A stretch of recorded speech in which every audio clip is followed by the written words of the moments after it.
Next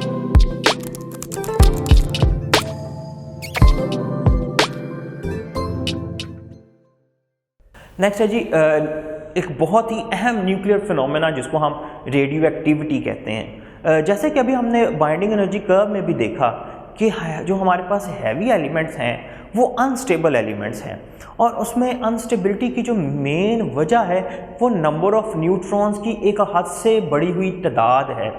in general जो हम nucleus की फॉर्मेशन में जो है वो ये देखते हैं कि कूलम रिपल्शन फोर्स को ओवरकम करने के लिए हमें न्यूक्लियस में नंबर ऑफ न्यूट्रॉन्स जो है वो बढ़ते हुए जो है वो नज़र आते हैं। लेकिन ये नंबर ऑफ न्यूट्रॉन्स की तादाद जब एक हद से तजावुज़ करती है तो न्यूक्लियस जो है वो नेचुरली तौर पर जो है वो अनस्टेबल हो जाता है और वो रेडियो एक्टिविटी का फिनोमेना जो है वो शो करता है। जैसे कि जी वो तमाम एलिमेंट जिनका एटॉमिक नंबर जो है वो 82 से ज़्यादा है वो नेचुरली तौर पर जो है वो अनस्टेबल हैं और हमारे पास मुख्तलिफ़ किस्म की रेडिएशंस जो हैं वो इन्हें खारिज करते हुए नज़र आते हैं।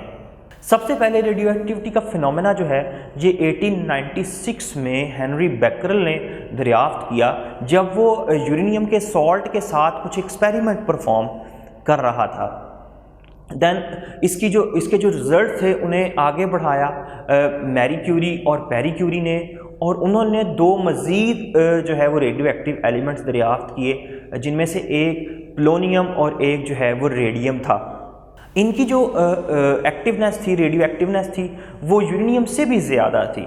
अब इसके अलावा हमारे ये जो मैरी क्यूरी और पेरी क्यूरी हैं ये जो है कुछ और एक्सपेरिमेंट भी परफॉर्म करते हैं जिससे हमें ये पता लगता है कि ये जो रेडियो एक्टिव रेज़ हैं ये एक सिंगल काइंड की नहीं है, बल्कि ये मल्टीपल रेज़ हैं जो कि किसी भी रेडियो एक्टिव एलिमेंट्स में से मिट आउट होती हैं। इसके लिए वो एक्सपेरिमेंट क्या करते हैं जी, एक लेड ब्लॉक के अंदर वो सैंपल को, रेडियो एक्टिव सैंपल को रख देते हैं जिससे जो है रेडिएशंस निकलती हैं और उसको स्टडी किया जाता है एक्सटर्नल मैग्नेटिक फील्ड में। तो क्या ऑब्ज़र्व होता है कि जी हमारे पास ये जो रेडियो एक्टिव रेज़ हैं ये जनरल 3 किस्म की हैं।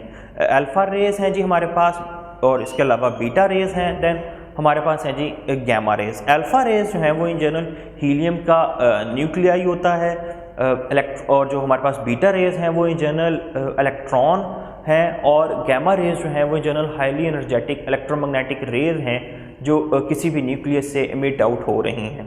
अब जब कोई एलिमेंट जो है वो जो है रेडियो एक्टिविटी का फिनोमेना शो करेगा जो कि प्योरली न्यूक्लियर फिनोमेना है जिसका किसी फिज़िकल और केमिकल इफेक्ट से ताल्लुक़ नहीं है, तो हम ये देखते हैं कि वो उसका जो न्यूक्लियस है वो ट्रांसफॉर्म हो जाता है किसी और न्यूक्लियस में।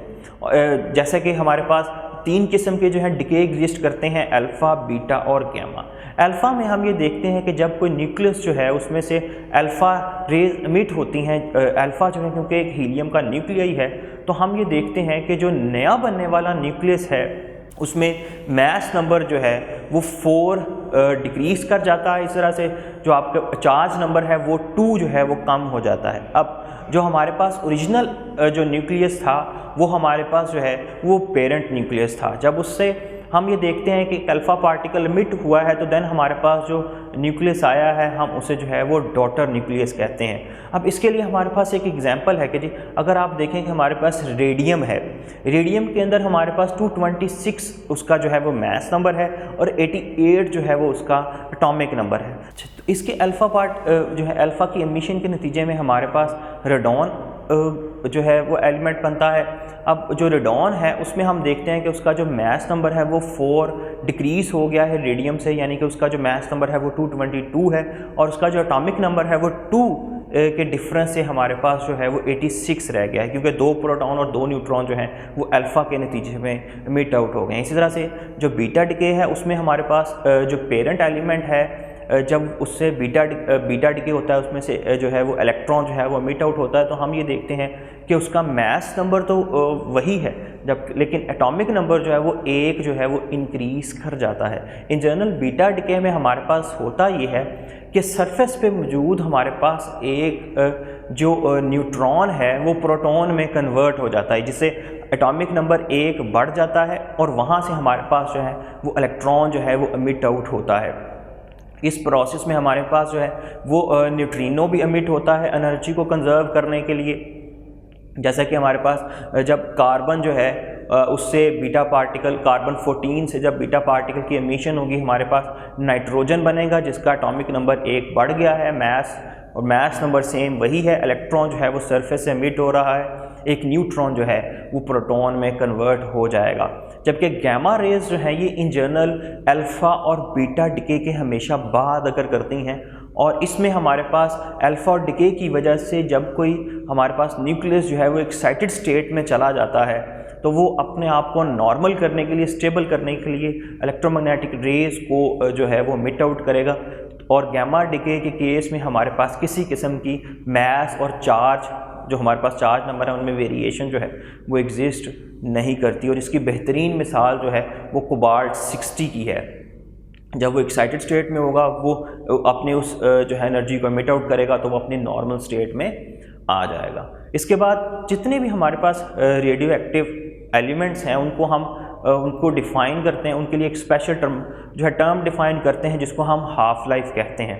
अब इन जनरल जो रेडियो एक्टिविटी का प्रोसेस है ये बहुत ही ज़्यादा रैंडम है और इसमें कोई सिमेट्री एग्जिस्ट नहीं करती कि अगर आपके पास सर्टेन नंबर ऑफ़ एलिमेंट्स हैं तो डिके का प्रोसेस किस तरह से चलेगा हम इस चीज़ को डिफ़ाइन नहीं कर सकते। इसलिए इस प्रोसेस के ऊपर हम जो है वो कम्प्लीटली लॉ, जो स्टैटिस्टिक्स के लॉज हैं उन्हें हम अप्लाई कर सकते हैं। अब हाफ लाइफ इन जनरल है क्या कि हम इंडिविजुअल एलिमेंट्स को तो स्टडी, जो हमारे पास इंडिविजुअल एटम्स हैं हम उनको तो स्टडी नहीं कर सकते, लेकिन हम एक कंप्लीट पिक्चर को डिफ़ाइन करने के लिए हाफ लाइफ डिफ़ाइन कर सकते हैं, जो कि कुछ इस तरह से है कि जी वो टाइम ड्यूरेशन, जिस टाइम ड्यूरेशन में हमारे पास जो एटम्स जो हैं वो डिके हो रहे हैं उनकी तादाद आधी रह जाती है, उस टाइम ड्यूरेशन को हम जो है वो हाफ लाइफ से कोरिस्पॉन्ड करते हैं।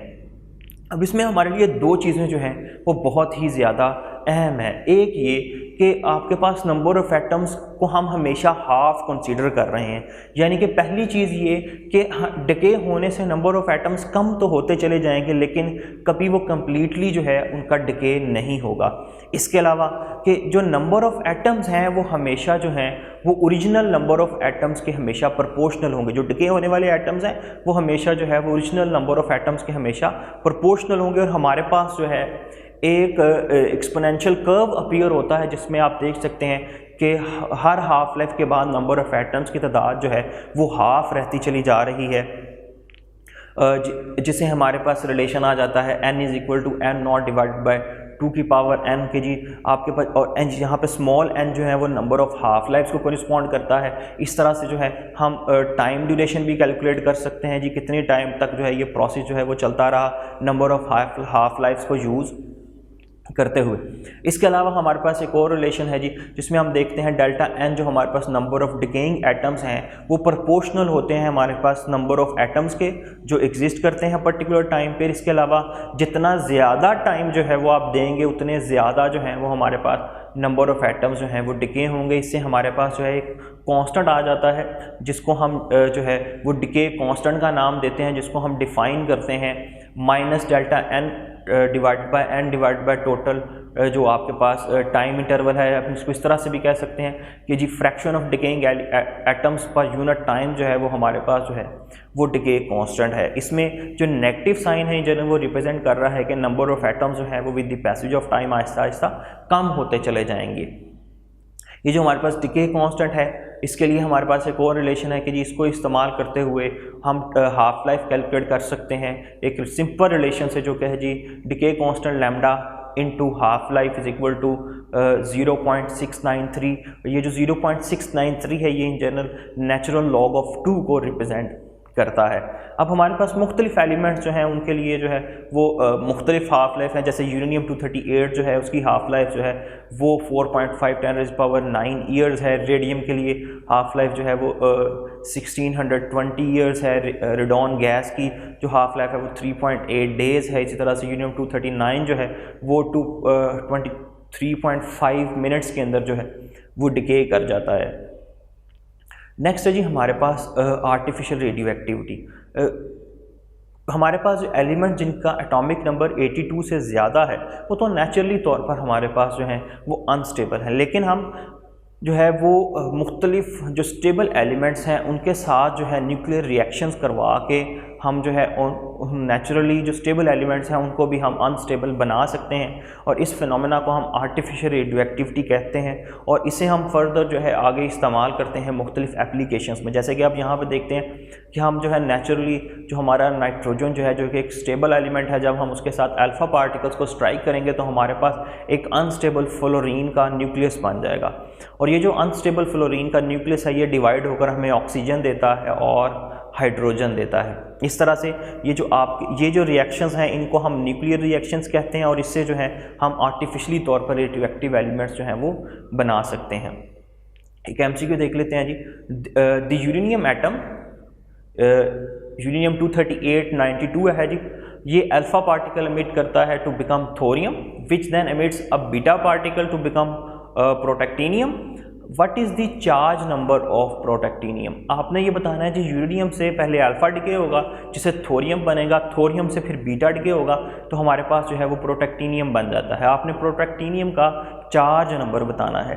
तो जब अल्फा पार्टिकल डिके होगा यूरेनियम में से तो हमारे पास जो 92 है वो कम होकर थोरियम में 90 रह जाएगा, लेकिन जब उससे बीटा पार्टिकल एमिट होगा तो देन हमारे पास उसका एटॉमिक नंबर अगेन इंक्रीज़ करेगा, जिससे हमारे पास जो है वो प्रोटैक्टिनियम बन जाएगा। तो 92 में से अगर आप 2 माइनस करते हैं तो 90 आ जाता है, बीटा डिके में फिर 1 ऐड करेंगे तो हमारे पास 91 आ जाएगा।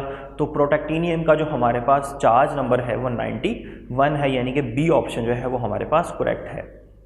नेक्स्ट है जी, if initially there are 1024 atoms of radioactive elements after 7 half lifes how many of them will be left? आपने ये बताना है कि जी कितने एटम्स जो हैं वो रह जाएंगे 7 हाफ लाइफ्स के पास हो जाने के बाद।